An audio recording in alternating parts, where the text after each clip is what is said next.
Tonight's broadcast is made possible by Strack & Van Til, your favorite Indiana-made grocery store. Ironworkers Local 395, proud to be union.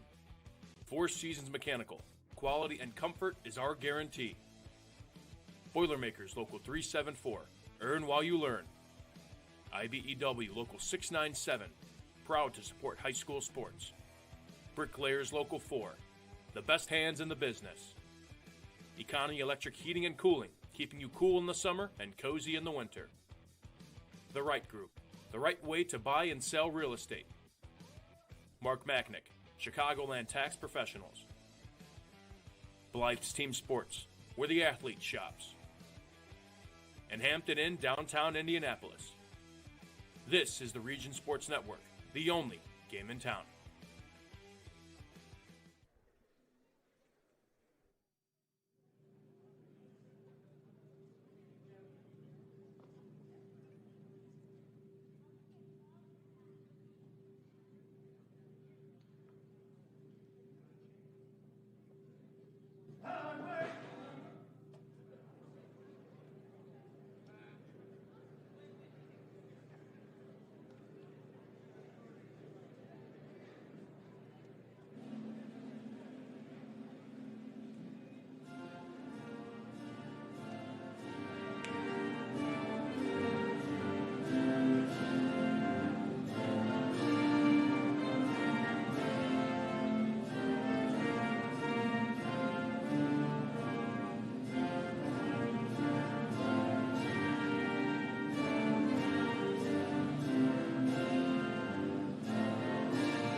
Everybody, thank you for joining us and welcome to Game Night in the Region on the Region Sports Network.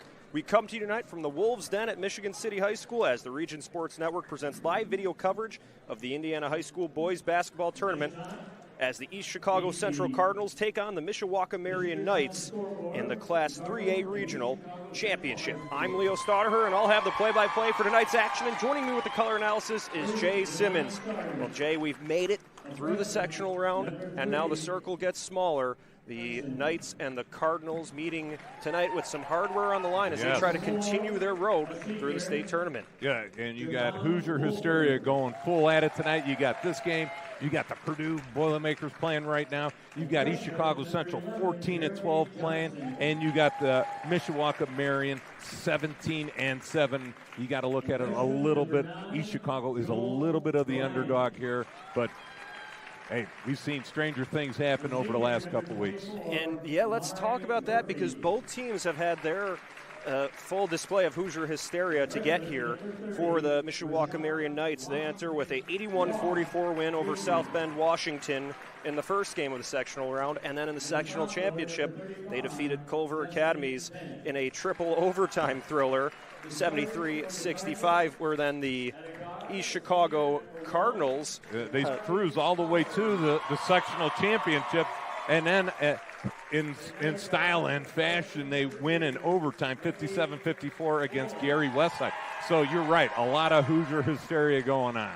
Just that showing how difficult it is to make it to this round in the tournament as we continue to get ready for tip-off here, taking a look at the Mishawaka Marian Knights. They have a good senior class of players that can contribute, and it starts with the big man, Prescott Horvath. Yeah, Prescott Horvath averaging 20 points a game. An IU football commit at 6'9", and we don't have a late weight listed, but 6'9", that's some pretty good size as an offensive lineman. And the one thing I like to look at, Leo, is some common opponents. And the two common opponents that sort of stuck out in my mind or stuck out on the schedule was Mishawaka Marian beat LaPorte 76-55, and then South Bend, Washington 81-44. And then East Chicago versus the same teams lost to LaPorte 78-52 and lost to South Bend, Washington 62-59. So, like I said, East Chicago's got their work cut out for them. And so let's move along to the East Chicago Cardinals, because they made a deep postseason run last year to the semi-state championship, falling to South Bend St. Joseph. They have had to reload after losing a deep senior class, and it's been some of the underclassmen that have stepped up for the Cardinals. Yes, definitely. And you got to look at the law firm of Gillis, Mew, and Johnson, the freshman law firm. They're averaging between the three of them almost 22 points a game, and it seems like we saw them several times throughout the season, Leo, and with those freshmen, it's a roller coaster ride. Some nights they play like freshmen, some nights they play like seniors, and you're hoping that they come out like seniors tonight. Right. As they're now getting that experience. I think that, too, probably getting through the sectional round, getting your first taste of the state tournament, especially an overtime game, that helps you develop on the fly, and now we'll see if they play beyond their years this evening. And I think one of the keys is going to be Lance Jackson for the Cardinals. That's 6'4". He's going to have his work cut out for him against Prescott Horvath at 6'9". Jackson, his key for tonight, Jackson, is to stay on the court as much as possible, because when they lose him, they lose a lot of size. The game night forecast is brought to you by our friends at Economy Electric Heating and Cooling. Tonight's forecast, it is 40 degrees in Michigan City, as temperatures should stay around the low 40s for most of the next couple days, with some rain in the forecast as well. That's the Friday night forecast, brought to you by Economy Electric Heating and Cooling, keeping you cool in the summer and cozy in the winter. Yeah, when I was walking in, Leo, it was snowing out. That is spring in the Midwest. You never really know what you're going to get. As we are just about ready for tip-off here, it will be for the Cardinals Pollard, Gillis, Watkins, Mute, and Johnson on the floor. And Watkins going to go up at 6'2" versus Horvath at 6'9" for the center jump. Let's see if he can sneak one out here. And for the Knights, it'll be Foster, Lane, Unwin, Wells, and Horvath.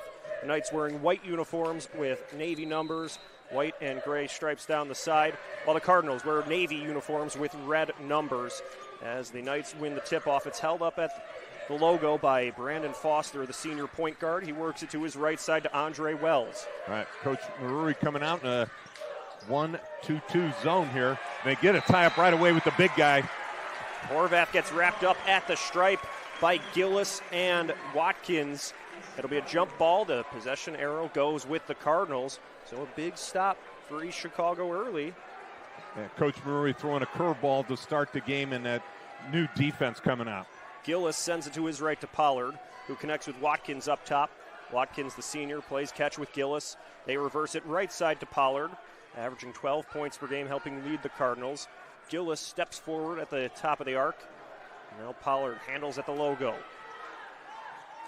Pollard works his way to the elbow, sends it to Gillis. His left wing three-pointer rolls off the iron. The rebound down low, secured by Jackson. It looks like he's going to be going to the line. So Lance Jackson doing some work underneath the basket.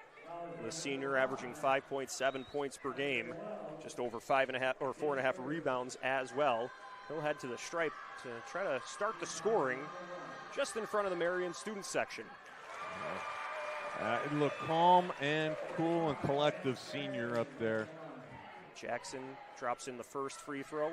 So for East Chicago, they have a freshman and two freshmen and three seniors in the starting lineup, so that mix of youth and experience as Jackson goes 2 for 2 from the line. Right side handled by Wells for Marian. Down to the corner, connects with Lane. Works his way, gets it to Horvath, who leaps up and drops it in for 2. When you got a 5-inch difference, you just take that ball straight to the rack. Nobody's going to swat it away. Left side, Gillis gets it to Watkins. He drops backward, was trying to thread the needle to Mew, loses his dribble, but Watkins was there to help him out. Watkins pulls up to the free throw line, lets it fly and scores. 2-point deposit for Watkins. The Cardinals lead 4-2 with 6:37 to play. Yeah, nice job of attacking that man-to-man defense by the East Chicago Cardinals. The Knights work it to the right corner, down low to McGuire. Left front court, Wells has it, dribbles with the right hand, sends it to Horvath in the post. Back to Wells, up top for three. It's good. Nice job, Horvath, getting rid of that ball quickly as the defense sucks into him, gets a wide open look for his teammate. 5-4, Marian leads, a little bit over 6 minutes to play in the first quarter. Pollard takes it through the right side, heaves it up from the elbow. It rattles out, no good. Rebounded by Foster, and the Knights are on the move. Foster, right corner, gets it to Lane. Lane with a step-back three-pointer. Off the back iron, no good. Rebound handled by Gillis. The Cardinals head to the offensive end. Gillis to Mew. Down low looking for Jackson, swiped away by Lane. He wafts it down the floor to Wells, who lays it in from the right side. Watching some game film on Marian, they really like to get that ball out quickly when they get a rebound or a missed shot. They take advantage of the defense right there. 7-4, Marian leads, 5:24 to play.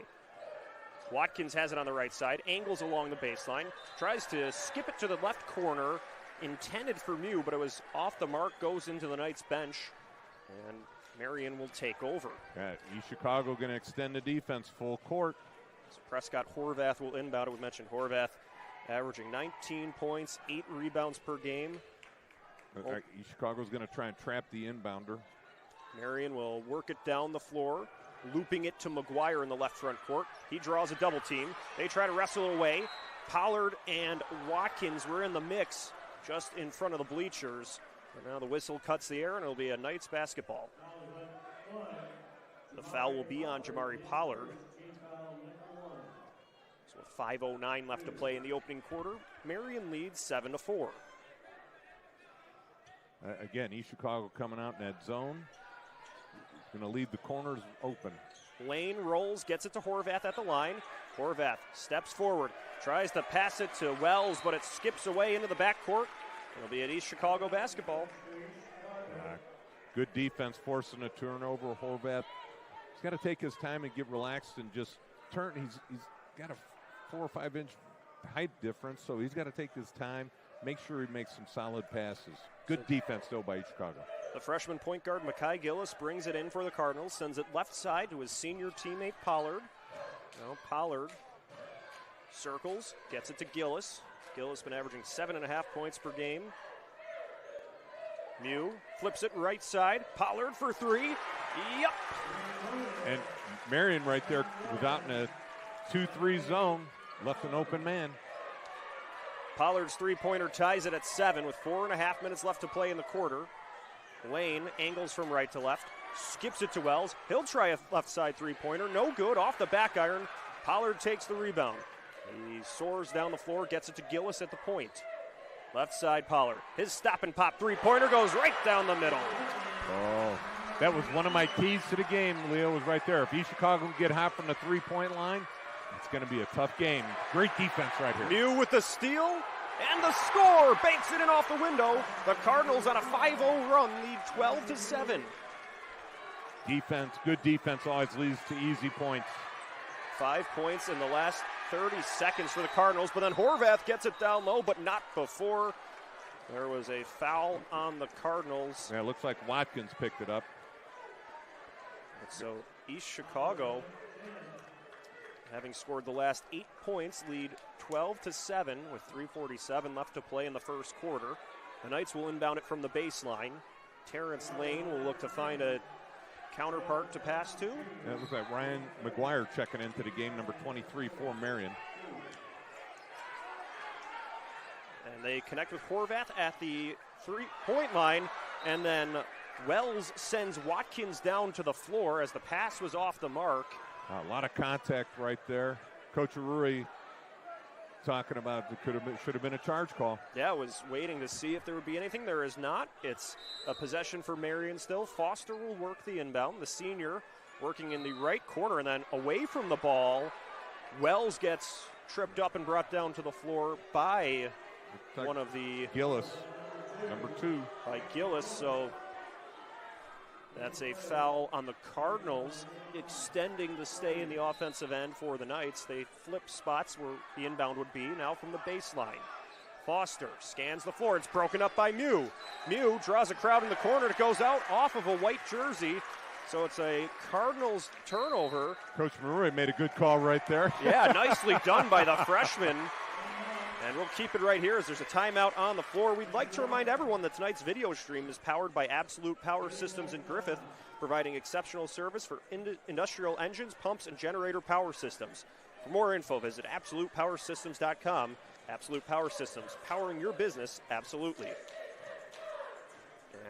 And one of the things we didn't get a chance to talk about was Coach Berger being out for tonight's game for Marian. Yeah, they're without their head coach. Yeah, 19 seasons he's been at Marian, 336 wins, 117 losses, so a lot of experience. Not on that bench, but I'm sure the assistant coaches were well schooled on what to run.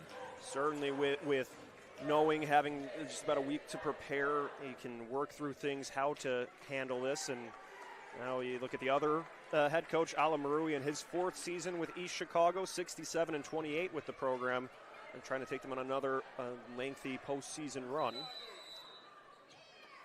We'll see Pollard work the inbound after Mew forced the turnover. Gillis sends it right back to Pollard. He brings it over midcourt, crosses over from right to left. Pollard was trying to get it to Jackson, but it's broken up by the Knights. To Foster, Wells, and his layup attempt rolls away, but it goes out of bounds off a Cardinal at the baseline, so the Knights will get to reload in the offensive zone. Couldn't really score off the rush there. Yeah, Mew looked like it was off of his leg, number 12 for the Cardinals. So here's Brandon Foster. Quickly gets it to Horvath. Horvath has his first attempt stopped by Jackson, but then on the putback, he's able to roll it in. So Horvath rumbles his way to the basket and leaves with 2 points. 12-9 East Chicago leads. Here's Gillis. Gets it left side to Watkins. Watkins takes a look around the floor. Quick handoff to Pollard. His three-pointer. Spins away. Horvath gets the rebound. Quickly hands it over to Foster. He brings it over midcourt. Right side, Wells. Wells plays catch with Lane in the front court. They work it to the wing. Foster's three-pointer blocked by Jackson.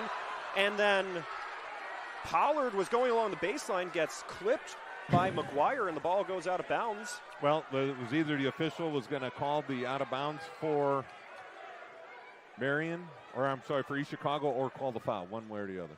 So Gillis handles at the logo, passes left side to Mew, steps left but looks right. Now he connects with Pollard at the logo. Right side, Watkins. Joseph Watkins, the senior, averaging 10 points per game.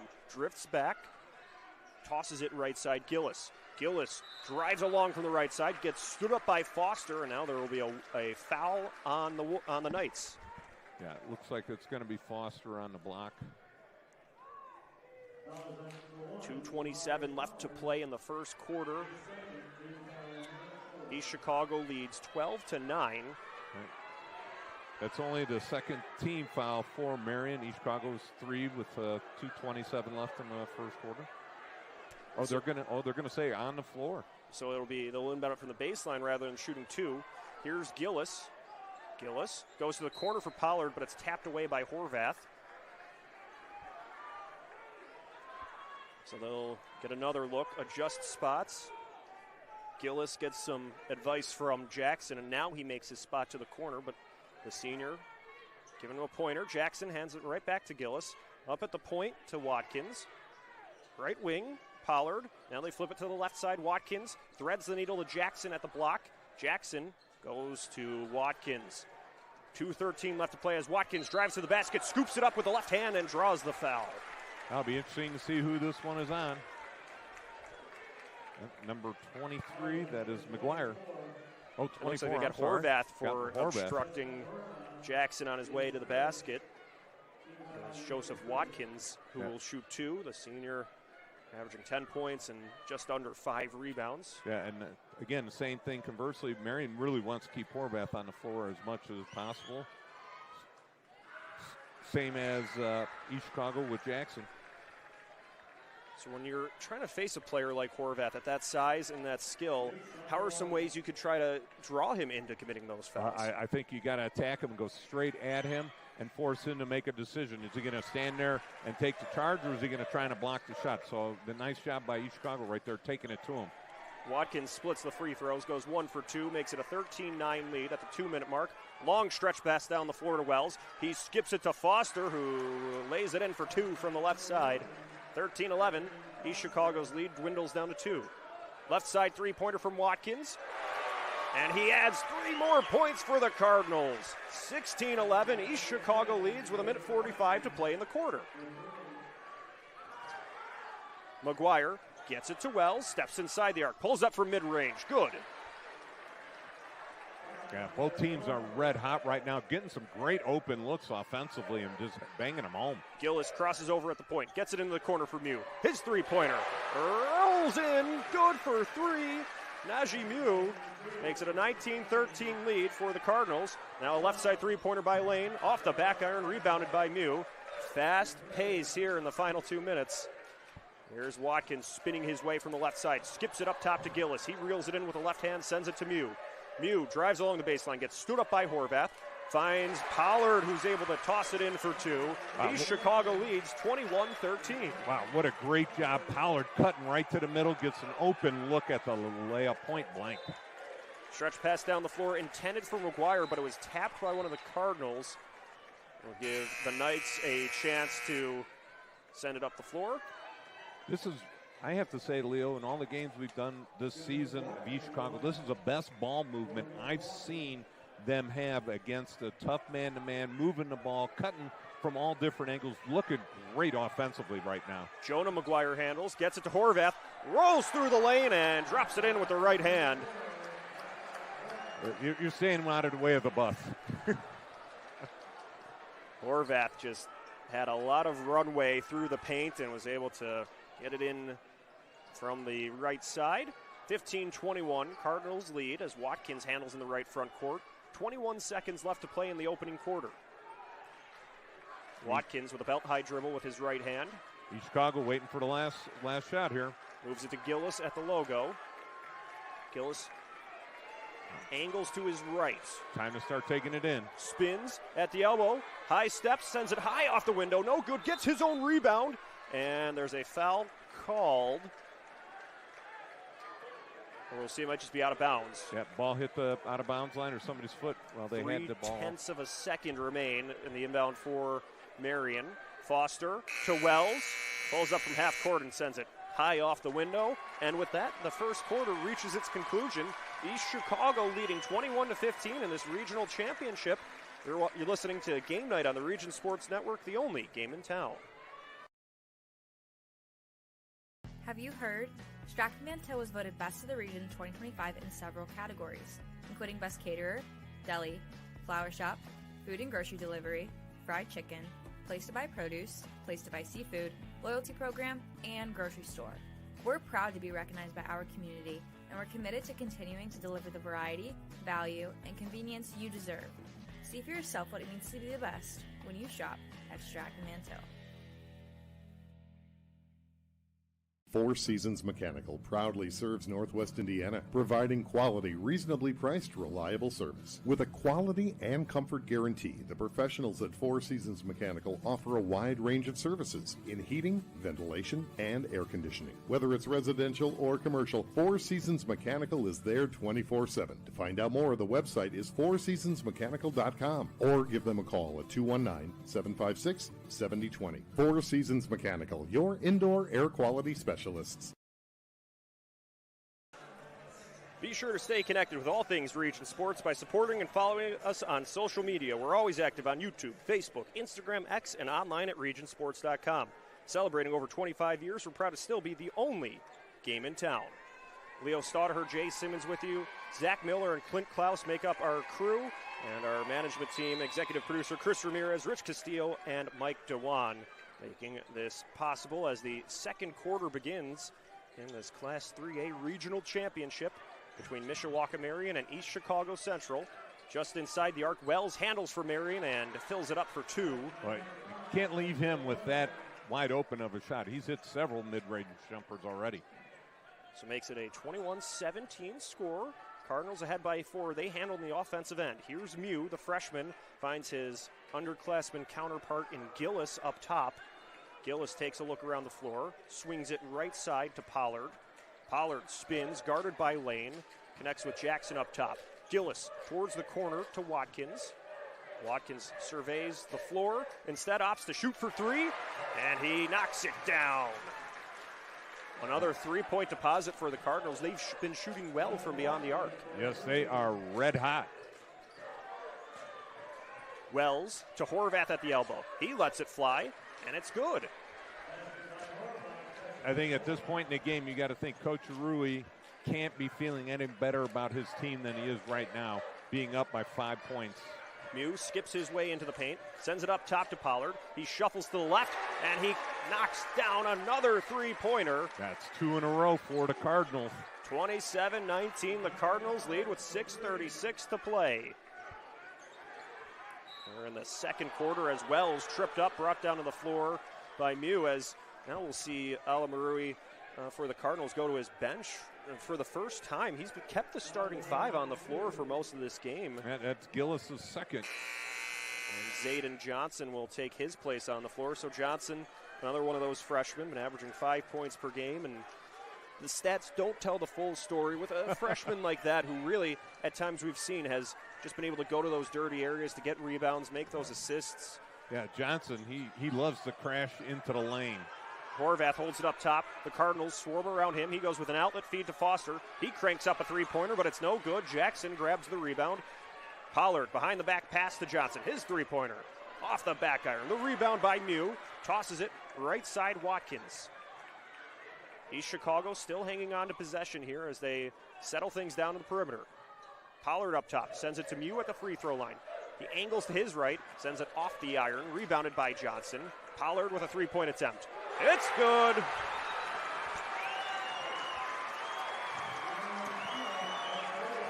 Three out of their last 4 from the 3-point line. 30-19, the Cardinals lead. Right side, McGuire gets it to the corner, Foster. Foster finds Horvath in the lane. Horvath goes up and over a crowd of Cardinals and rattles it in for 2. Yeah, they were all ankle biters when he was going up right there, Leo. 30-21 at the 5-minute, 30-second mark. Zayden Johnson handles, flips it left side to Mew. Mew looks for something to open up, finds Pollard, brings it through the right side of the post, off the back iron, rebounded by Horvath. The Knights are on the move. Here comes Wells. Wells in the front court, drifts back, being pressured by Watkins. They move it around the horn to Lane at the left wing. Up top, Foster fakes left, goes right, finds Wells. Wells has been averaging 20 points per game, but the Cardinals put pressure on him. Horvath finds Lane in left corner. Lane's 3-pointer was short. Foster gets the board, looks up top to Wells. He'll try a 3-pointer, and this one will count. That was a splashdown. That didn't hit nothing but the net and the floor. That 3-pointer makes it a 6-point lead for the Cardinals, 30-24. So now the Knights starting to find their groove from beyond the arc. Well, the way both teams are shooting right now, this could be a 70-point game. Mew floats one high off the window. The rebound secured by the Knights. Foster brings it down the floor to Wells. Wells cuts from right to left, from mid-range, rolls away. Jackson gets the rebound and avoids any turbulence as he passes to Watkins.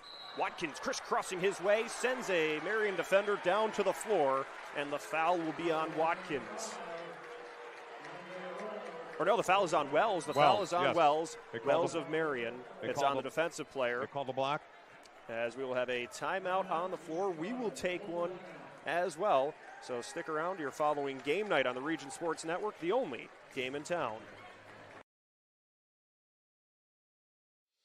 Headquartered in Griffith, Indiana, Absolute Power Systems has been delivering top-notch service since 2004, with a team of skilled technicians boasting extensive training on some of the biggest names in the business, like Cummins, Caterpillar, John Deere, Volvo, and more. They focus on providing exceptional industrial engine service and generator power system maintenance and repair.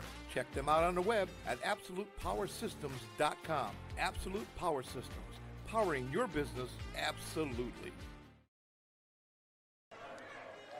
At the conclusion of tonight's game, we'll name the Crowell Companies Lantern Man Superhero of the game. Crowell Companies, the business professionals. Boy, it's tough right now to call who it would be. You've got so many guys that's banging home threes from East Chicago. It's crazy. They are on fire from the three-point line. Let's see if they can continue this. And that's what I wanted to ask about. With the Cardinals leading 30-24, they've mostly done it with 6 players so far. So the way this pace has been going, how can they sustain it with this high-flying, fast ball movement that we've seen so far? Hopefully they're in great shape. The one guy that I think they're really going to have to keep an eye on is going to be Lance Jackson, the big man. When we've done their games, he's always taken a rest somewhere about this point in the game, and he really can't come out.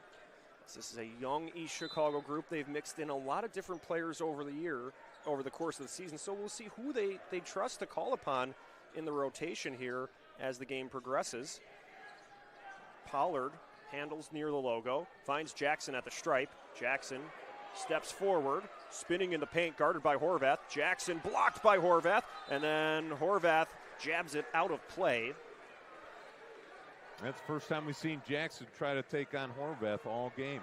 Jackson at 6'4", going against Horvath at 6'9", so a tough matchup in the paint. Here's Jackson at the baseline, going towards Horvath again. Rolls with the left hand and hooks it home with the right hand. Nice job by Jackson getting some distance between him and Horvath to get the easy bucket. 32-24, Cardinals lead. Horvath has it at the top of the key. Looks left side, finds Gavin Caggiano in the paint to McGuire. McGuire back to Caggiano, up top lane. Steps inside the arc to Horvath at the point. Horvath tries a three-pointer. It spins out, and Watkins grabs the rebound, but he is surrounded by Knights, and there will be a foul on Marian. Terrence Lane picked up the foul right there. Look at first like he may have picked his pocket clean, but the official right on top of the call. Team foul number 5 for the Knights as Watkins and company will look to bring this inbound down the floor. 3:26 left to play in the second quarter. You notice that you haven't really noticed the officials. They have done a great job. That's always a good thing as Johnson looks across midcourt, drifting towards the right side. Scans the floor, looking for Pollard. Pollard is brought down to the floor. Johnson recovers. A lot of hand checking going on. Johnson, left side Watkins, fakes the three-pointer, steps inside the arc. Just over serves that attempt, but Mew's there for the rebound, and his following attempt draws the foul. He will head to the line to shoot 2. That's on No, doesn't look like it's on Horvath. I thought at first it might have been. Looks like it'll be on Terrence Lane. You mentioned the officials doing a good job here as Caggiano actually draws the foul, so he will shoot 2, but the officials stay. Christian Flores, Steve Tyler, Steve Klein, and Steven Dubinsky is the alternate. There's the first free throw from Najee Mew. Rolls out, no good. As Ryan McGuire enters off the bench for the Knights, and Javon Wofford heads to the floor for the Cardinals. Wofford, another senior who saw some experience last year and can provide some depth this evening.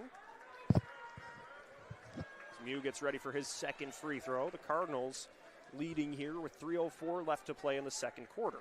And Lance Jackson comes off the court. Like I said, he's one of those guys that definitely needs a rest. So you got a lot of guards out there now for East Chicago.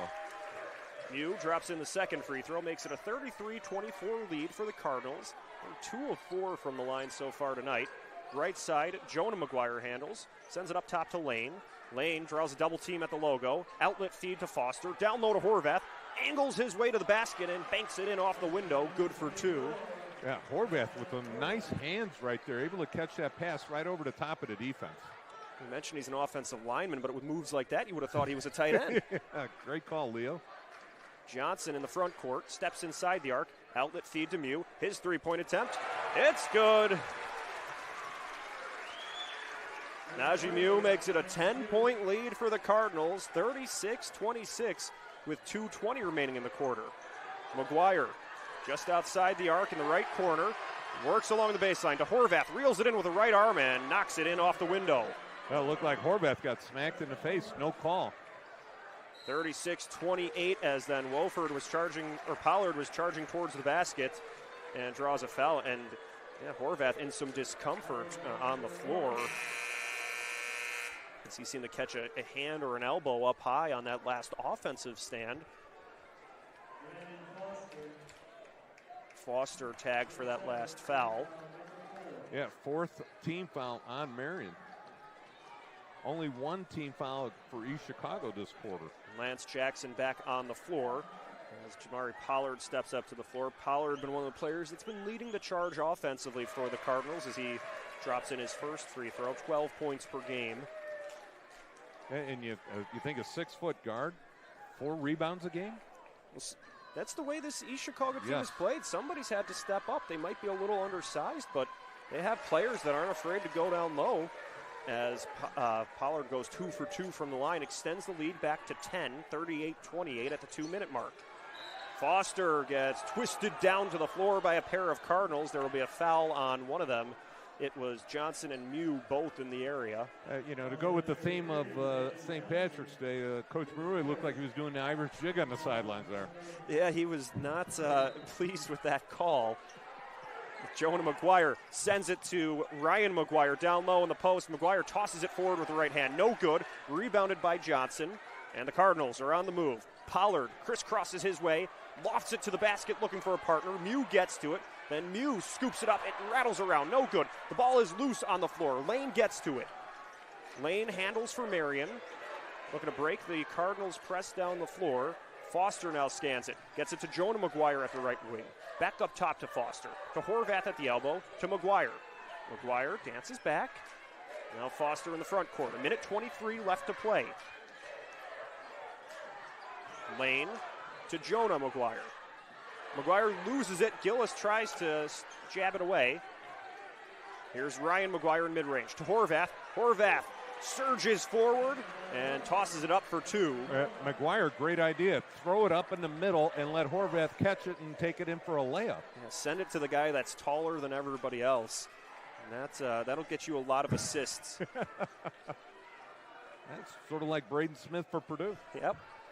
As Watkins plays catch with Jackson. Now to the point, Pollard.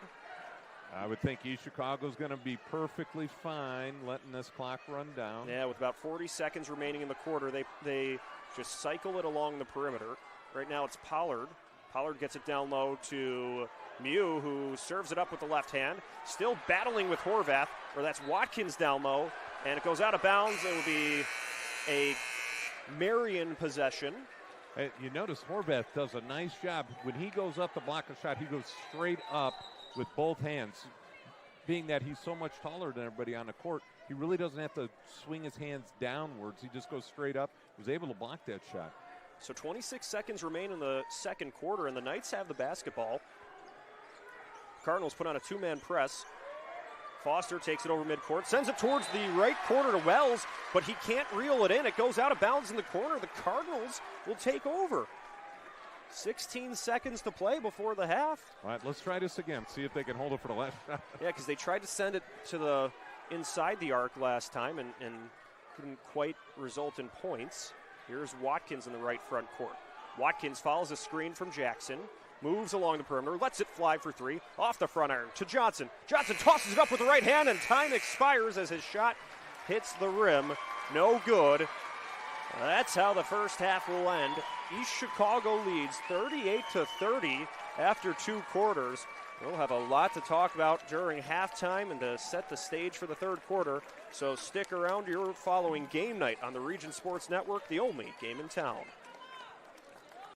It's time for the Commissioner's Corner, an exclusive weekly conversation about Indiana high school sports with the Commissioner of the IHSAA, Paul Neidig. Now for an up-to-the-minute report about what's happening in the constantly changing world of high school sports, here's Commissioner Paul Neidig. Hey everyone, welcome into the Commissioner's Corner. It's our weekly conversation with the Commissioner of the IHSAA, Paul Neidig.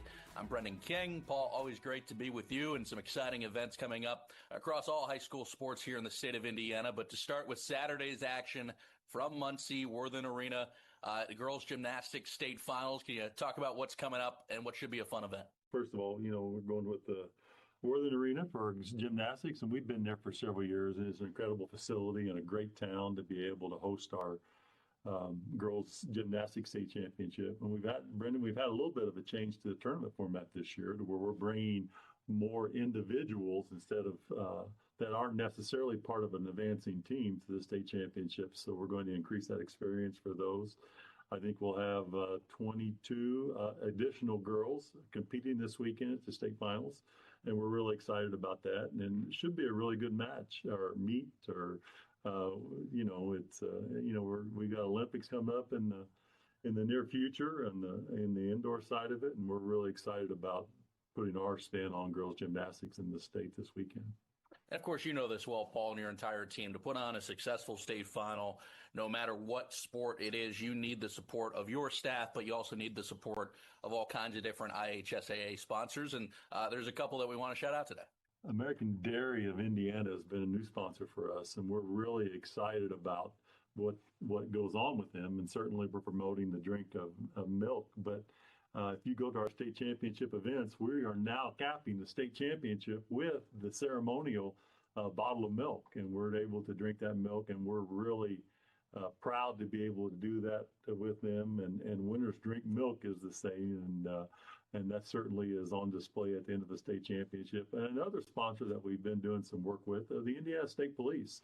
The troopers have come to our state championships for years, and we're really trying to help them promote the recruitment of new troops. And being able to get some additional applications into their coffers to be able to bring new troopers on as they continue to try to replace troopers that are retiring, just like we work hard to replace officials also. And so we're working with the Indiana State Police and trying to really do that. And if you go to our state championship events, we just had our girls basketball at Gamebridge Fieldhouse and had a phenomenal showing of our troopers, even presented the colors. Regional round of the boys basketball state tournament coming up this weekend as well. Of course, the semi-state draw on Sunday. And Paul, this is really when you get down to the nitty-gritty. I mean, it's that time of year. I mean, teams are dwindling, and state finals coming up here at the end of the month. Yeah, we have 64 of them left, and we are excited to continue to advance that tournament. And Sunday, after we see who our winners are this weekend, single game regional, we're going to come here into the studio, and we're going to have our second draw show of the year, where we actually draw the semi-state matchups and where they're going to be playing on the weekend coming up. Miles McLaughlin, he's the state's all-time leading rusher in football. He just scored his 1,000th career point on the hardwood for Knox. That's an amazing story for Miles, but multiple sport athletes. For you, how, a lot of coaches talk about it too, just how important it is to play multiple sports. What can you say about the Indiana athlete and what they do, like a guy like Miles, all-time leading rusher, now 1,000-point scorer? Yeah, I mean, it's phenomenal. And we certainly, if you look at the professional athletes from Indiana and nationwide that are competing at obviously the professional level, most of those were two-sport athletes or three-sport athletes. They don't simply focus on a single opportunity. They broaden their skill by cross-training to multiple sports, and that's a great accomplishment for Miles. And Indiana athletes are just, we continue to raise the bar and the bigger stage that our kids are playing on. You can look around the country. We got kids doing great things on the basketball stage, the football stage. And we're really excited about, and that's a tribute to our schools and to our coaches that spend time with these kids. Paul Neidig, he's the commissioner of the IHSAA. I'm Brendan King. Paul, have a great weekend. We'll talk again soon. Very good, Brendan. Have a great weekend. Thanks for listening to The Commissioner's Corner with IHSAA Commissioner Paul Neidig, and thank you for your continued support of the high schools in your community. At the conclusion of tonight's game, we'll name the Boilermakers Local 374 Blue Collar Player of the Game, brought to you by Boilermakers Local 374. Earn while you learn at Boilermakers Local 374. Leo, two things stand out to me right now. Three things. One, Rich Castillo keeping stats. That's number one. Number two, East Chicago Central, 9 for 10 from the three-point line, 90%.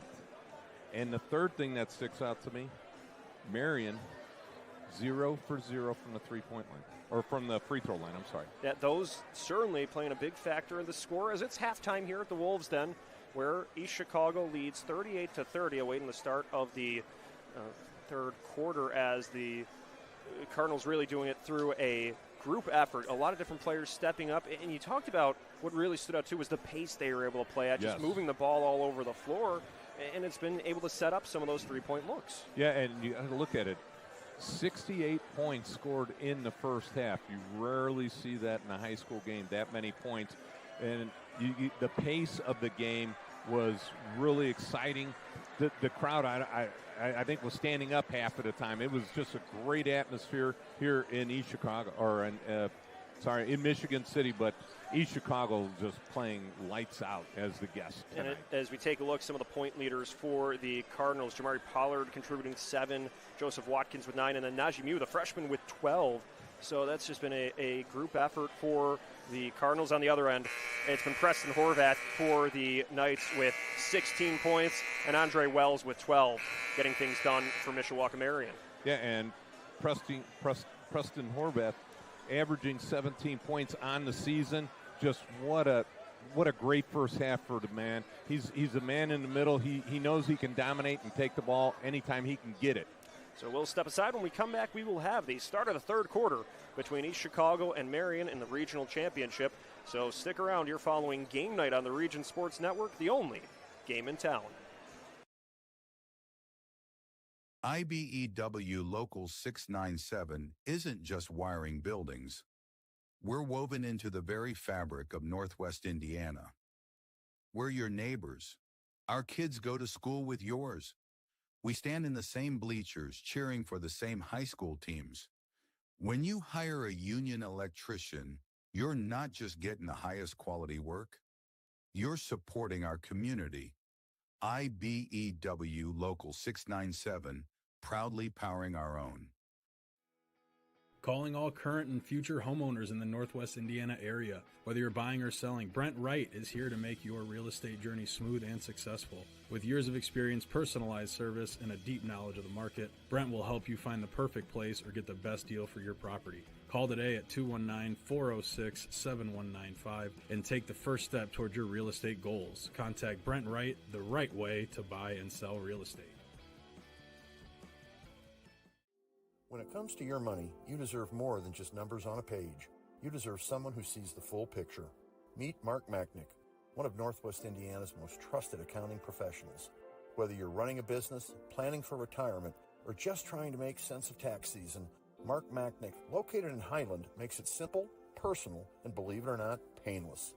Contact Mark and his team today at 219-595-5290. Mark Machnick, CPA. Sometimes the hardest part of improving your business isn't coming up with a great idea. It's knowing what to do with it. Chester Inc. Architectural and Construction Services is ready to meet all your industrial and commercial construction needs. Whether it's a small build-out or a complete construction project, Chester will design, build, and finance. Our team eliminates multiple contractors, providing you a single point of contact while staying within your budget. Chester Inc. Architectural and Construction Services, turning your ideas into realities. With electrical services from It's just about time for the start of the third quarter as we're back at the Wolves Den for the regional championship between East Chicago Central and the Mishawaka Marian Knights. Leo Staudaher and Jay Simmons with you on the call. Zach Miller and Clint Krause on our crew on site.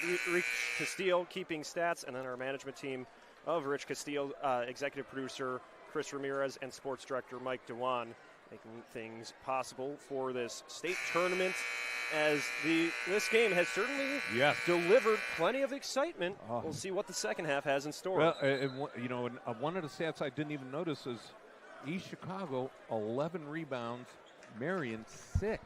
Wow. And certainly with we talked about a bit of an undersized East Chicago lineup, but when they're able to just rotate and move all over the floor, they can crash in, get some of those rebounds. It's hard to prepare for where somebody's going to be positioned. Yes, they do a great job crashing those defensive boards and making sure. Marian's only got maybe 1 or 2 putback points or baskets so far this game. So East Chicago wearing their navy uniforms with red numbers, moving from our left to right, attacking towards Marian wearing white uniforms with blue numbers as Watkins handles in the right corner, skips it towards Pollard, who just tosses it to Jackson, right back to Pollard. Pollard from the left side goes to Watkins on the right. Watkins pulls up from mid-range, fills it up for 2. And the hot shooting for East Chicago continues. 12 for 24 in the first half, now 13 for 25. The Cardinals strike first in the third quarter, leading 40-30 as the Knights move it around the horn from left to right. They get it. Foster at the logo, left side lane. Lane to the corner towards Wells. Wells had 12 points in the first half. Plays catch with Horvath. Wells cranks up a three-pointer. That one's good. And now that puts Marian 3 for 7 from the three-point line. Not very many threes being taken from Marian so far. Wells brings the deficit to 7 for the Knights. Watkins steps right, cuts angles towards the basket, swims past Horvath, but then Horvath knocks it down with the right hand. Oh, I think that was a missed call by the official. I think the last person to touch the ball right there was Lance Jackson, but it's going to stay here with East Chicago. Cardinals will inbound it from the baseline. So Makai Gillis, we saw him taken out for a little bit as he had 2 fouls in the first half. He's back on the floor. Gillis lofts it up top to Pollard. He looks it in. High steps his way through the lane, kicks it out to Gillis for 3. Right down the middle. Splash down from the three-point line. Gillis puts the Cardinals ahead by 10, 43-33. Wells in the front court, gets it to Horvath at the line, kicks it out, right corner, Lane, his corner 3, off the back iron. The rebound tapped towards Horvath from McGuire. Foster to Horvath in the lane. He surges forward and sends Jackson down to the floor. And there's a foul. It will be called on Jackson. Yeah, Lance Jackson gets the Purple Heart for that one. He stood right in front of the bus coming through the lane and was trying to take the charge, but got called for the block. And it's a good thing for East Chicago is that's his first foul of the game. And certainly you talked about that as one of the keys to the game was to avoid the foul trouble early, since they don't play as deep of a rotation maybe as some other teams, really using about 7 players. Horvath rolls in his first free throw. He's up to 17 points on the outing. And that would be the first free throw hit by Marian. Now Horvath prepares for the second look. This one rattles away. Mew gets the rebound, gets it to Gillis. Gillis trying to break the press. Lane shadowing him down the floor. Gillis spins his way forward. Just over 6 minutes left to play in the third quarter. Gillis looking for a partner. Sends it to Watkins. Reels it in with the right hand now. Throws it over to Pollard.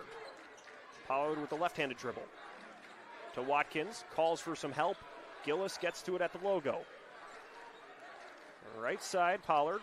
Feeds it forward to Watkins, and a little too eager as he travels. Yeah. I think he saw Horvath on his back and said, I need to get around him somehow. So wasn't able to put the ball on the floor as Jonah McGuire with the inbound.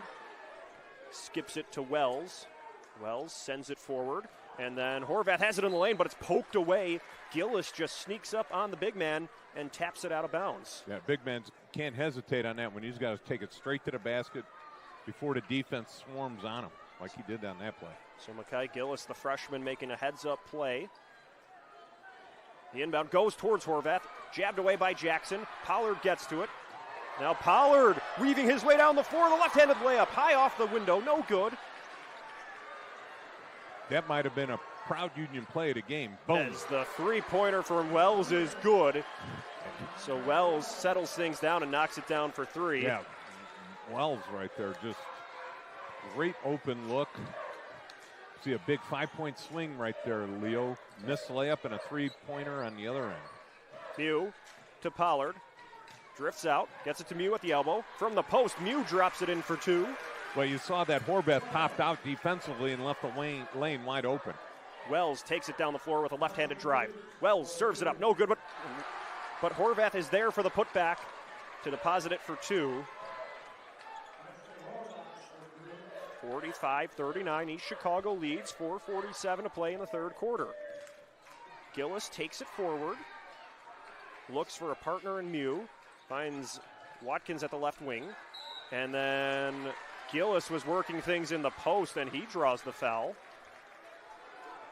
Both teams seem to be getting into a rhythm now offensively, working the ball, moving it.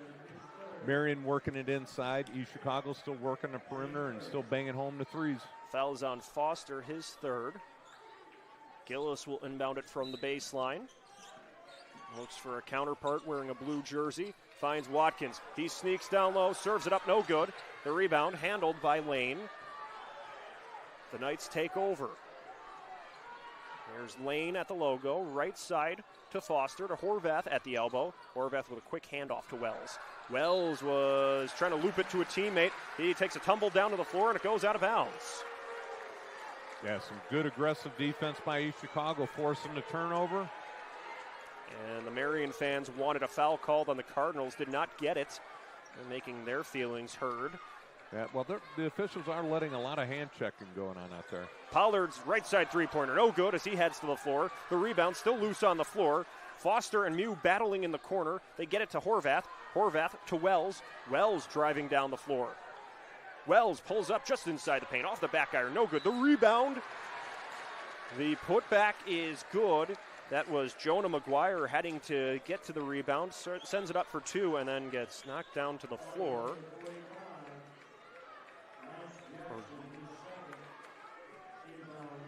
Looks like he didn't make the basket, and it's going to be 2 free throws for Marian. Looks like it's going to be number 2 on Lance Jackson. Jackson just happened to be wrong place, wrong time. So now it'll be Jonah McGuire, the junior, averaging 3 points per game, heading to the line to shoot the first of 2. So you're right, the basket did not count. But he fills up the first free throw, brings the Knights to 40. As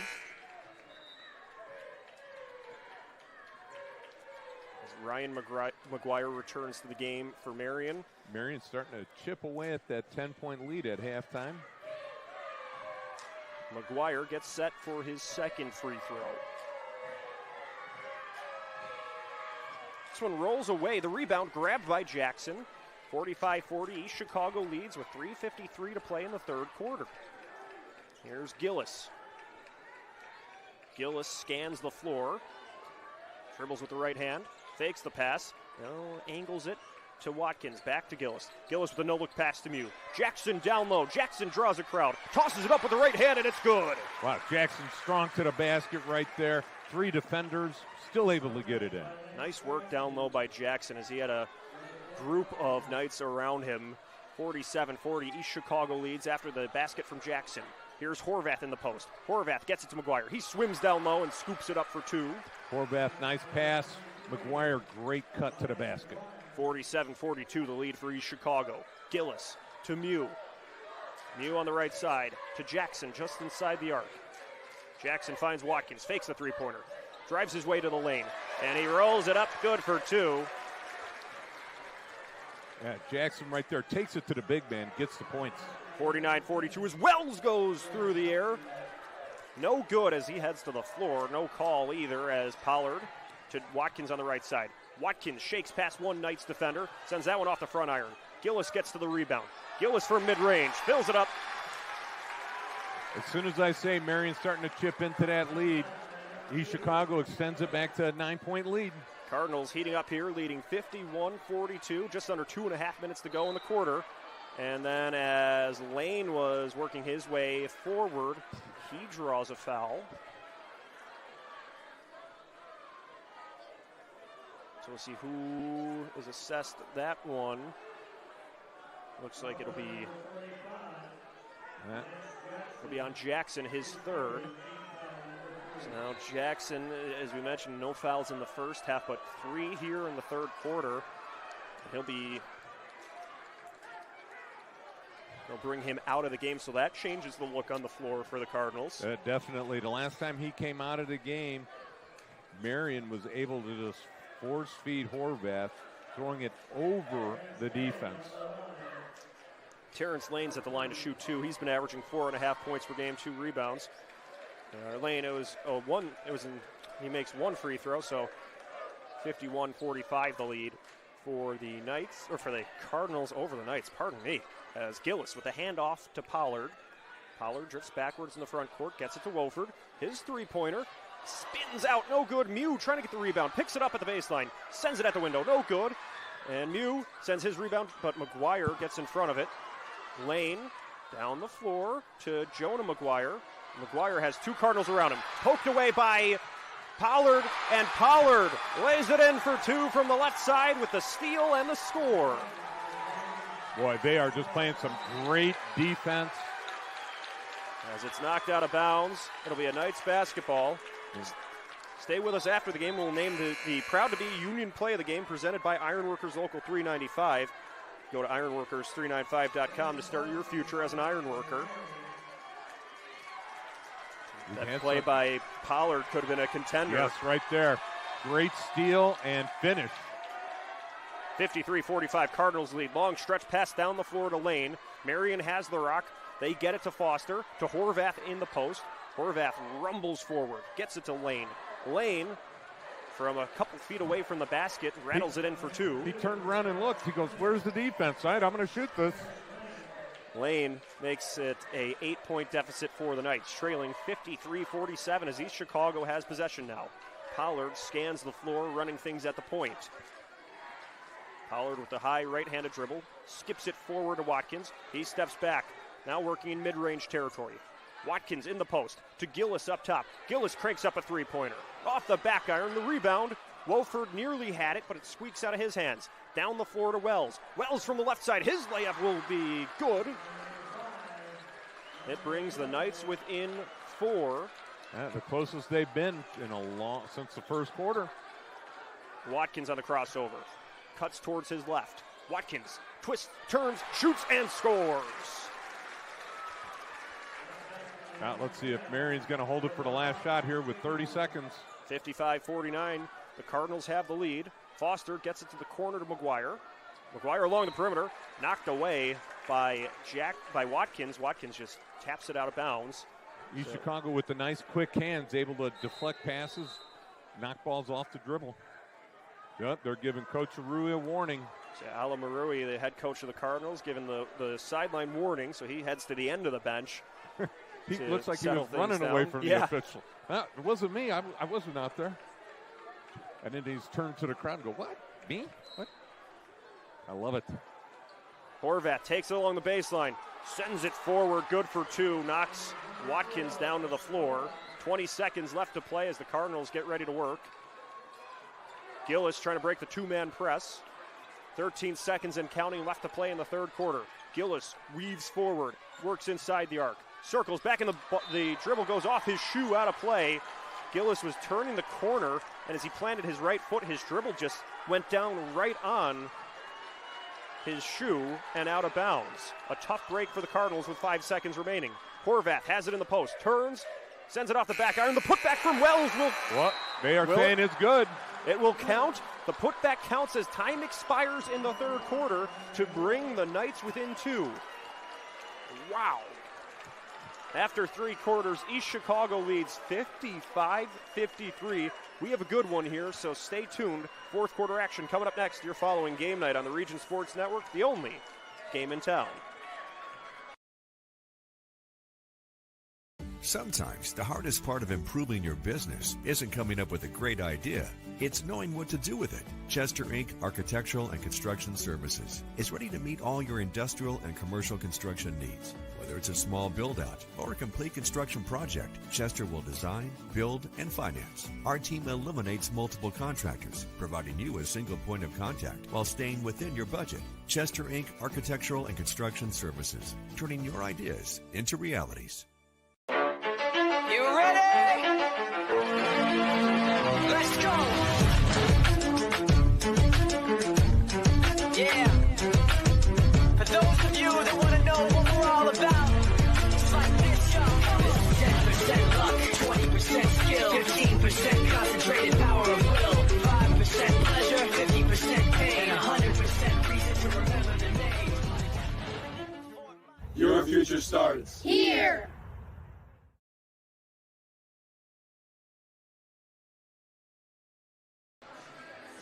As we get ready to start the fourth quarter in our game, we'll take a scoreboard update courtesy of your neighborhood Strachan Van Til Food Market. Strachan Van Til, your favorite Indiana-made grocery store.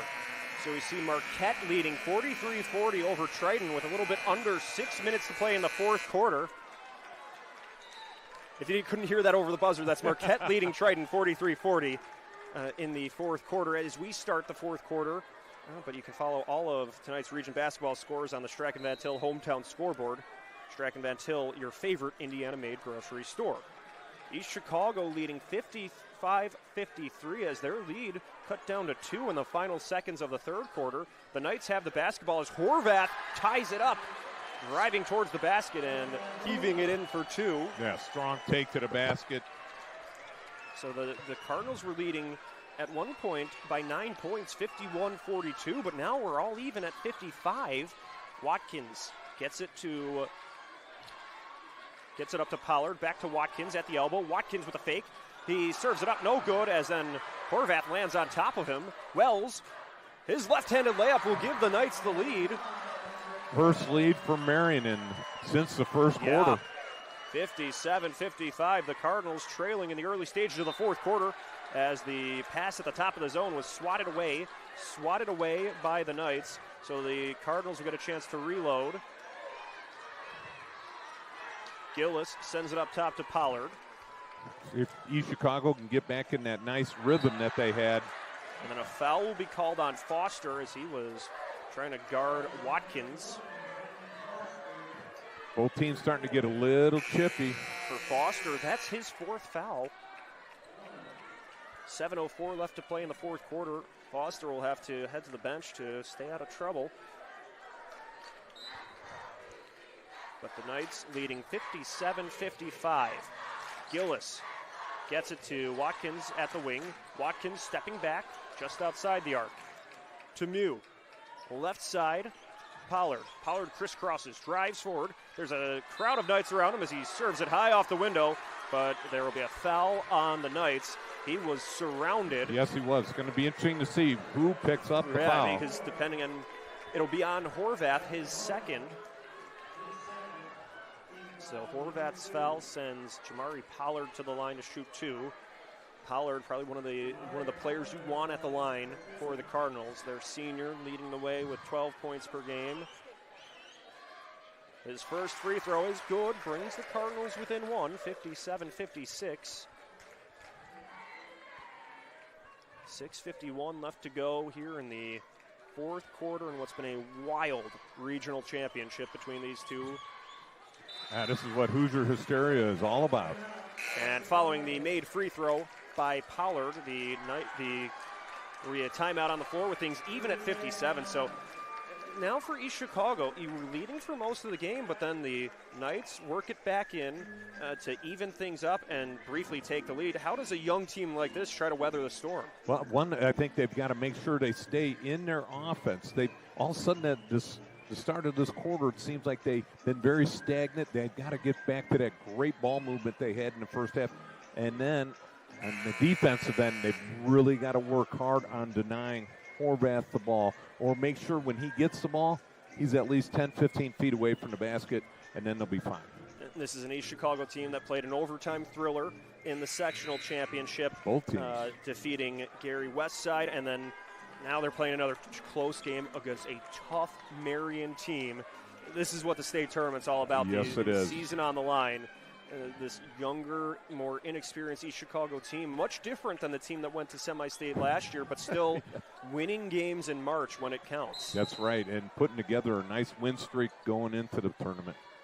This is a Marion team that's trying to put together a run of their own as Horvath takes it to the top of the arc. Flips it, but his pass broken up by Pollard. Pollard surging towards the basket. His left-handed layup is good.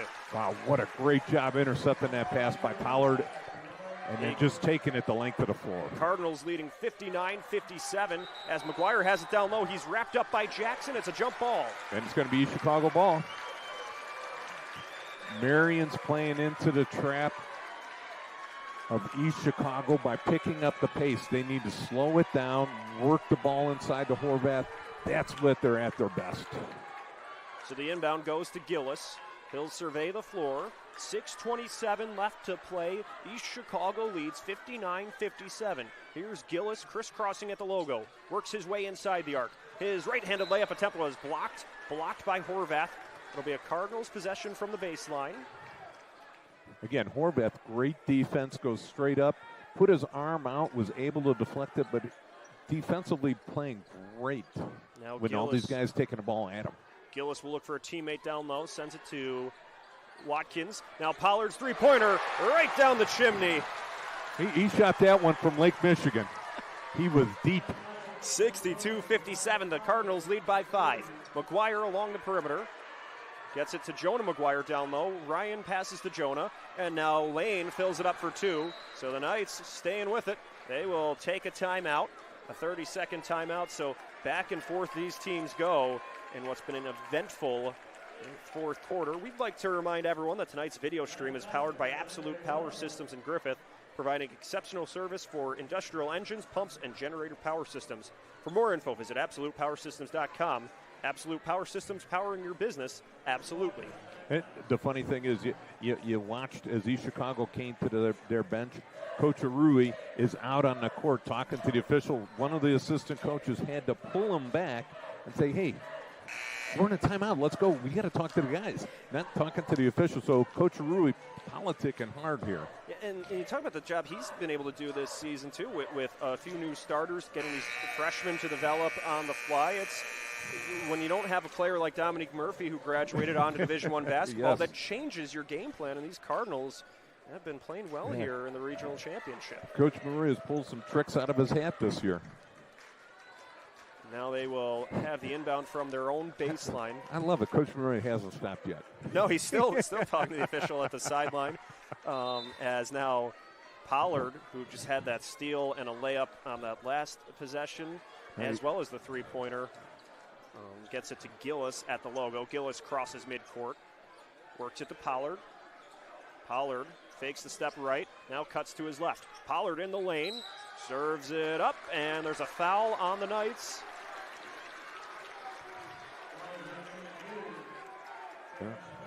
So the foul will be on Terrence Lane, his second. Yeah, it's funny. You saw Horvath come out right away and looked at the closest official and go, that's not on me. Right. He's like, everybody's out there politicking, Yeah, we've right? seen that a couple times where there have been 3 Knights around a Cardinals player, and it's almost as if they're unsure who committed the foul. Each time you know it's on one of them, but Pollard connects on the first free throw. So Pollard, he's had a few trips to the line so far. He adds another point to his total, gives it a 4-point advantage for his team, and he'll stay for a second look.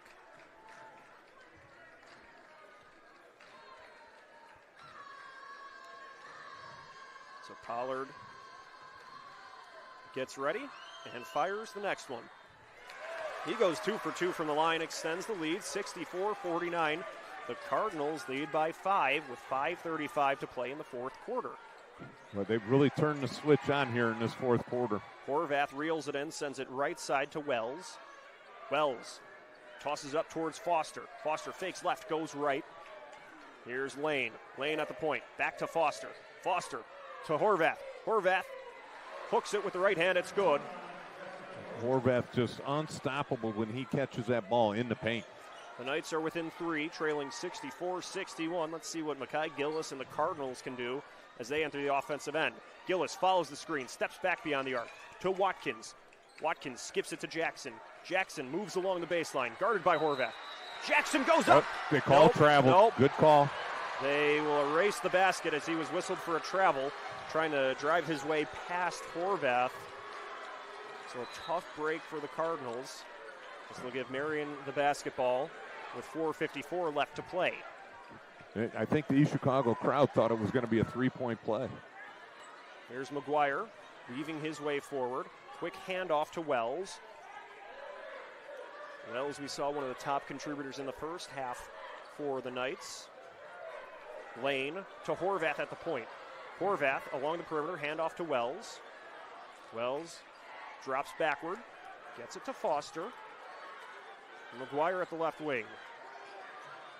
In the paint to Horvath, and he goes through Jackson, drops it in for 2, and that will bring the Knights within 1.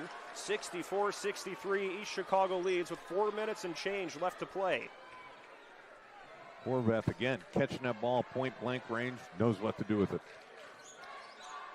Gillis cuts to the left, sends it forward, off the front iron. He tracks down the rebound as it was swatted towards the corner. He looks to Watkins at the top.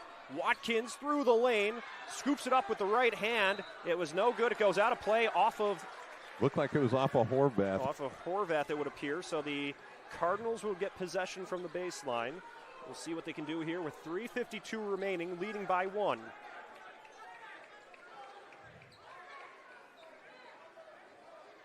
So this is where it gets to the point now.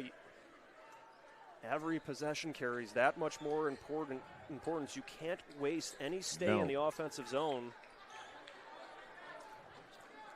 East Chicago with 0 team fouls in this quarter. Marian with 3. Oh, wow, that hadn't even dawned on me because they had a few fouls in the third quarter, but it's been a fast fourth quarter. Yes, it has. 3:45 left to play in the fourth. Pollard tries a right side three-pointer, and it's good! East Chicago continues to bang home the threes at a high rate. And Wells pulls up from mid-range. No good. Horvath taps the rebound with the left hand, gets it to Foster. Back to Horvath at the block. Horvath drives past 2 Cardinals and banks it in for 2. 67-65, the Cardinals lead. Little spinorama by Horvath there. How about it? Athletic. Like you said, Leo, looks like you might be playing tight end at Indiana. Left side Jackson to Gillis. Gillis at the logo. Tries to get it to Pollard, but it was poked away by Lane. And now Pollard has to cross midcourt again. Pollard, high left-handed crossover. Kicks it to the right side to Gillis. His three-pointer.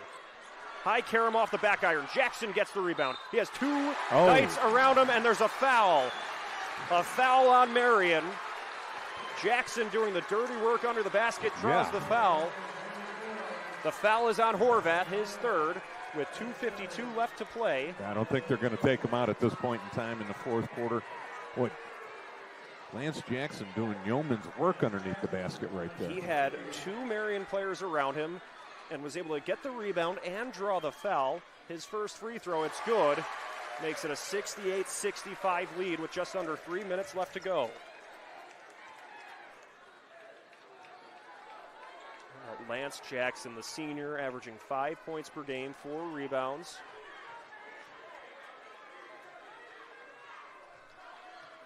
Jackson's second free throw will count, makes it a 4-point lead, 69-65. The Cardinals ahead by 4. East Chicago changing up the defense, going to a little trap above.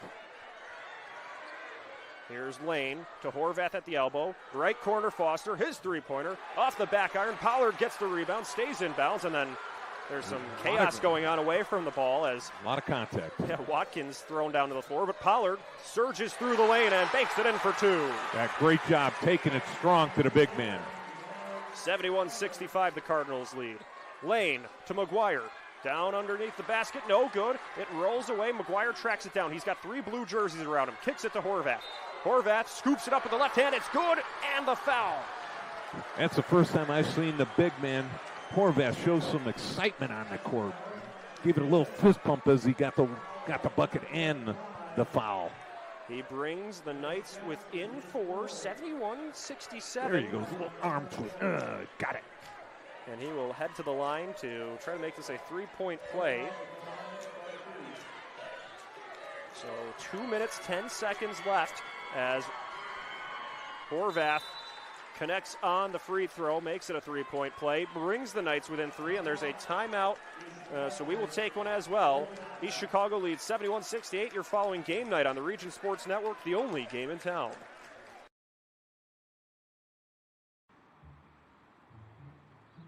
At Blyce, we're used to having the athlete shop at our store. Down, sit, put. But sometimes they get carried away.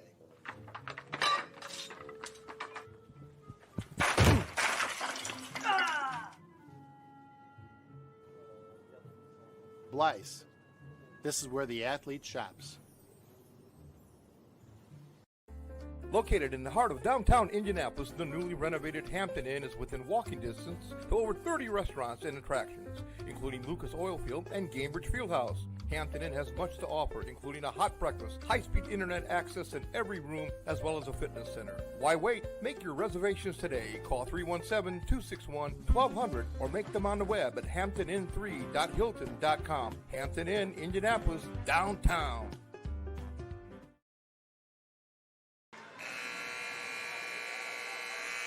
As we're back, 2 minutes and 10 seconds left to play in the fourth quarter. East Chicago leads 71-68 over Marian.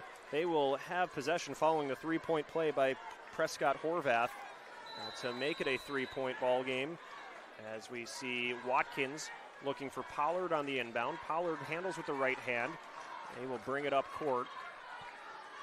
Pollard speeds forward, gets it to Mew. His right side three-pointer off the front iron. The rebound grabbed by Wells, and then Wells follows up to the court. They gets it to Horvath, and then Horvath rumbles forward, knocks it in for two. Gets and another there's foul. a foul. So Horvath brings the Knights within one and can tie it up with the free throw. What a day he's been having. Yeah, strong take to the basket right there, finishes it off. I don't understand. Coach Brewer, you had the three-point lead, a minute 52. Why not burn some clock, work the ball around, get a good shot? Instead, East Chicago settles for a contested and three Jackson, in the corner. that was his fifth foul, so he's out of the game. What a great game for him. Yeah, now we'll see if his team can do it without him. Amari Murphy takes his place on the floor, and then Zayden Johnson also returns to the fray for the Cardinals. So things continue to get interesting here.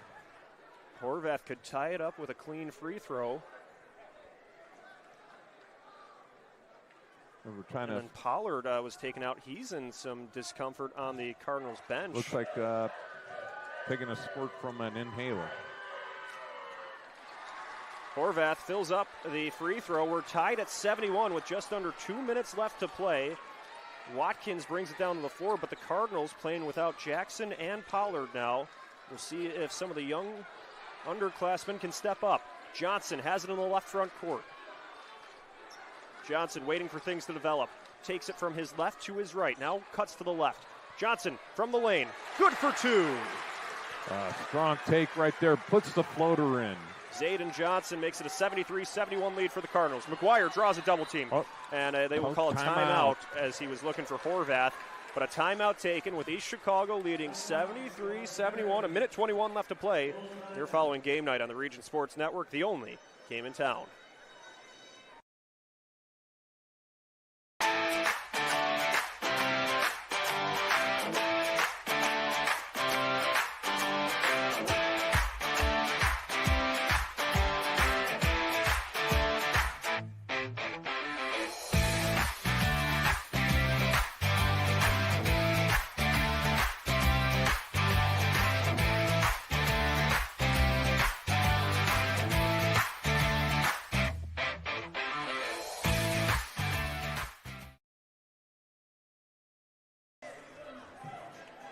We're back at the Wolves Den for the Class 3A Regional Championship between East Chicago and Marian.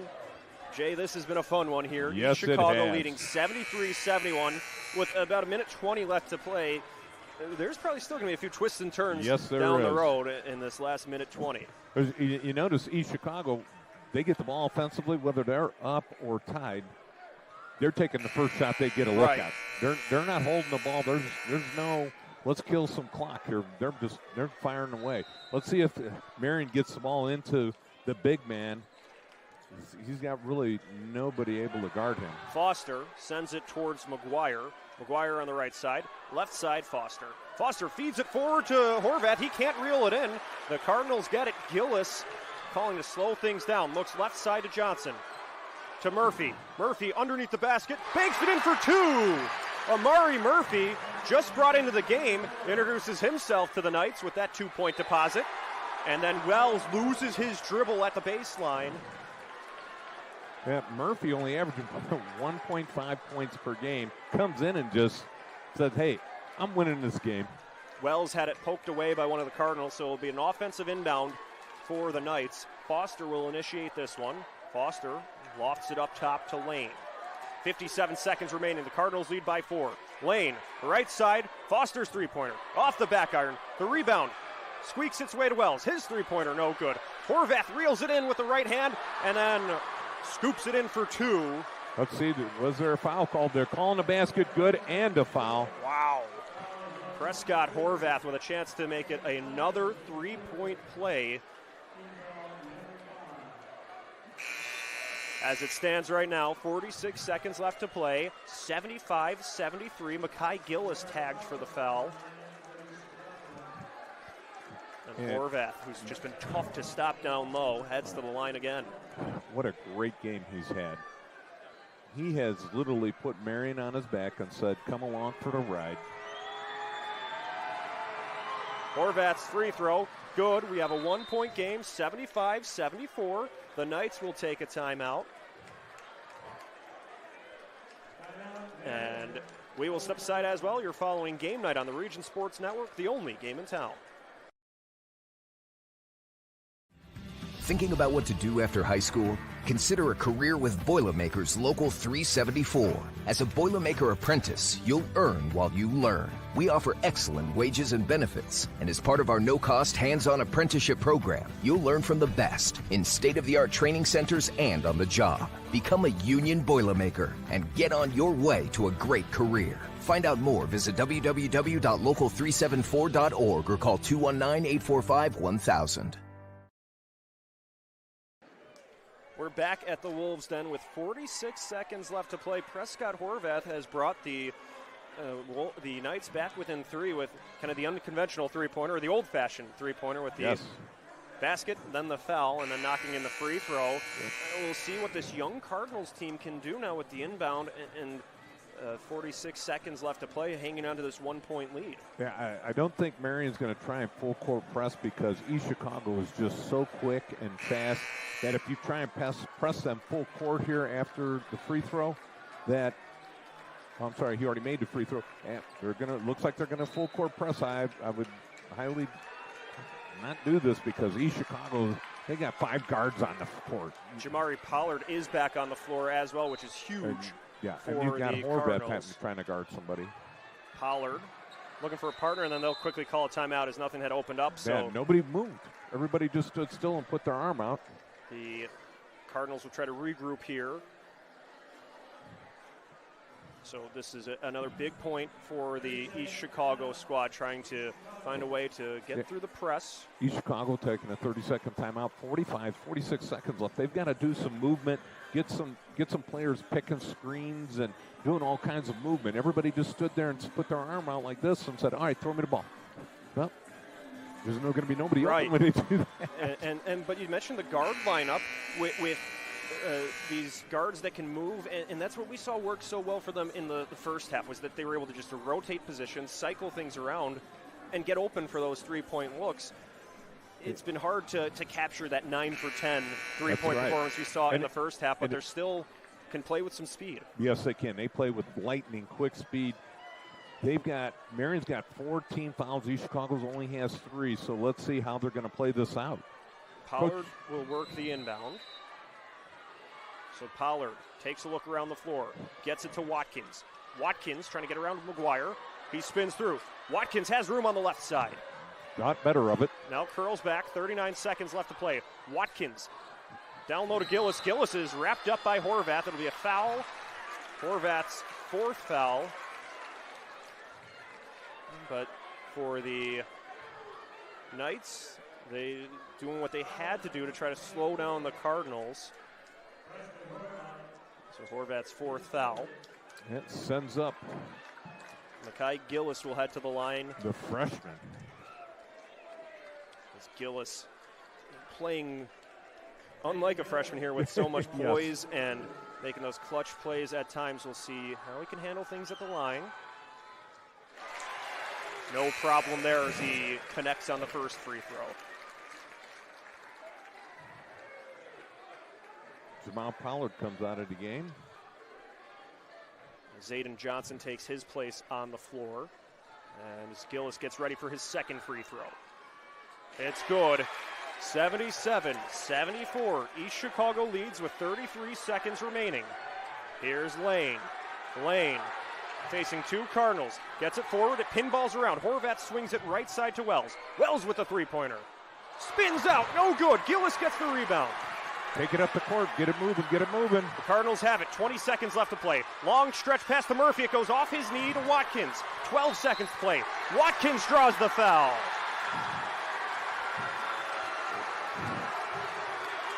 Let's see who the foul's on. The foul is on Horvath. He has fouled out of the game. And the Cardinal fans... Yeah, he had no choice at that point in time to do nothing but foul with a three-point lead and time running out. Cardinal fans making their presence felt as Watkins gets ready for the free throws. This place is electric, Leo. A sea of red standing up and cheering. 11 seconds remaining. Watkins with the first free throw. It's good. So Watkins, we've seen him make some big plays down the stretch too. Gets a look from the line here. 78-74. The Cardinals within reach of their second consecutive regional championship. Watkins sends the first free throw off the front iron. 10 seconds left to play. Lane takes it. Lane in the paint. Up and over, no good. Johnson gets the rebound. 3 seconds to go. To Mew. Mew lays it in for good measure. The Cardinals win it 78-74. As they storm the court.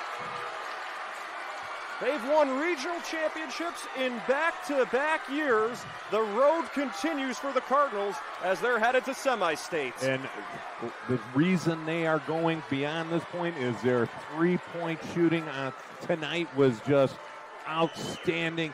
Great defense. Just what a great game by Coach Marui preparing for this game. What a great East Chicago played as perfect of a game as you could possibly have tonight, Leo. Or, I'm sorry, this afternoon. And this place is up for grabs. So the Cardinals, who you mentioned in the pregame, were considered the underdogs going into this game. They weren't fazed by that. They get the win, 78-74. What a day for the East Chicago Central Cardinals. As we will step aside, but plenty of post-game coverage as we'll hand out some hardware. So stay tuned. You're following Game Night on the Region Sports Network, the only game in town.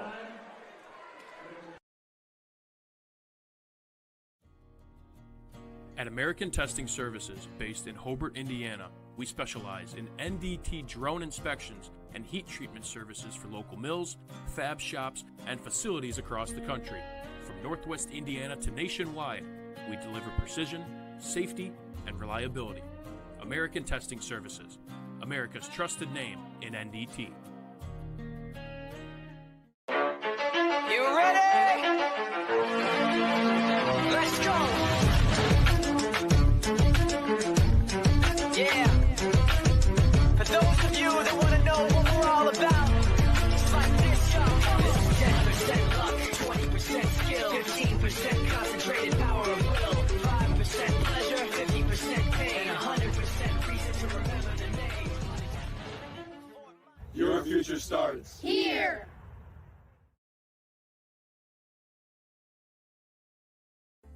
Located in the heart of downtown Indianapolis, the newly renovated Hampton Inn is within walking distance to over 30 restaurants and attractions, including Lucas Oilfield and Gamebridge Fieldhouse. Hampton Inn has much to offer, including a hot breakfast, high-speed internet access in every room, as well as a fitness center. Why wait? Make your reservations today. Call 317-261-1200 or make them on the web at hamptonin3.hilton.com. Hampton Inn, Indianapolis, downtown. Mortaranos Roofing is a family-owned business established in 1986, celebrating over 40 years. We have completed over 5,600 roof replacements, repairs, and chimney projects, focused in Northwest Indiana and Southwest Michigan. Mortaranos Roofing has always put family, friends, and customers first in our mission to complete roofing projects with the greatest care and consideration as if it was our own. Give them a call today for a free estimate at 219-872-8246. Mortaranos Roofing. Protect your past, present, and future roofs for you and your loved ones and your legacy. Some see a volleyball match. We see a student athlete learning how to be poised under pressure.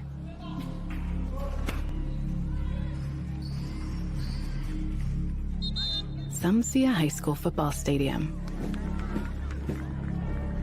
We see the one place where the whole community comes together. Proud to keep education in front of athletics since 1903. As we see the East Chicago Cardinals celebrating with their regional championship trophy. What a moment for Ala Marui, his team, these players, and their friends and families as winning regional championships in back-to-back years, and two completely different teams that have been able to get the job done, advancing through the state tournament. So that's the fun part, is seeing how they've been able to change things up this year. Yeah, how about it? What a great job by Coach Arui, getting a whole new group of guys in here in terms of bringing in 3 freshmen, going to a completely opposite style that he had from last year, and all of a sudden pulling the pieces together throughout the season, getting better and better. And Leo, in all the games I've seen this year, this has been by far the best I've seen East Chicago play offensively, but an entire game, offensively, defensively, whatever. The best game. You talk about peaking at the right time. East Chicago did it right there. And we talk about they finished last year 21-9. This year at 15-12, still continuing to add to that journey. Right. So all that matters is if you're able to win games in March, and they've been able to do that as they get ready to start cutting the nets. And again, just one of those great moments, regardless of where it starts, where you're finishing March cutting down nets at the Wolves Den. That's always a fun moment. Yes, that was number 10, Watkins, going up to cut some net. And now you got Wofford going up there. It's going to be a fun time right here. East Chicago going to be getting used to this, coming down out here to Michigan City and cutting some nets down. Some of those players like Watkins and Wolford and Pollard were part of last year's team, now taking on those more expanded roles. Yeah, we got number 24, Amari Murphy. He had that nice basket at the end of the game, brought in when Jackson fouled out, and just introduced himself to the game in a big way with that layup. Yeah, great job. Nice little cut to the basket, flipped it in right over the big man. Put his name on the score sheet yes, by doing so. And there's Gillis going up there, cutting down the net a little bit. Gillis with 13 points on the night. Who we got up next here? It looks like Najee Mew, another one of those freshmen who's stepped in and really just taken on a lot of production for the 16 Cardinals. points from Mew on the night. He had a couple big three-pointers throughout the game at the right times. And there's the other member of that freshman trio, Zayden Johnson, up on the ladder. As talk about these underclassmen, they had the overtime win against Westside in the sectional championship, and then a back-and-forth fourth quarter against Marian in the regional championship. These guys are learning how to get the experience at the varsity level in a big way.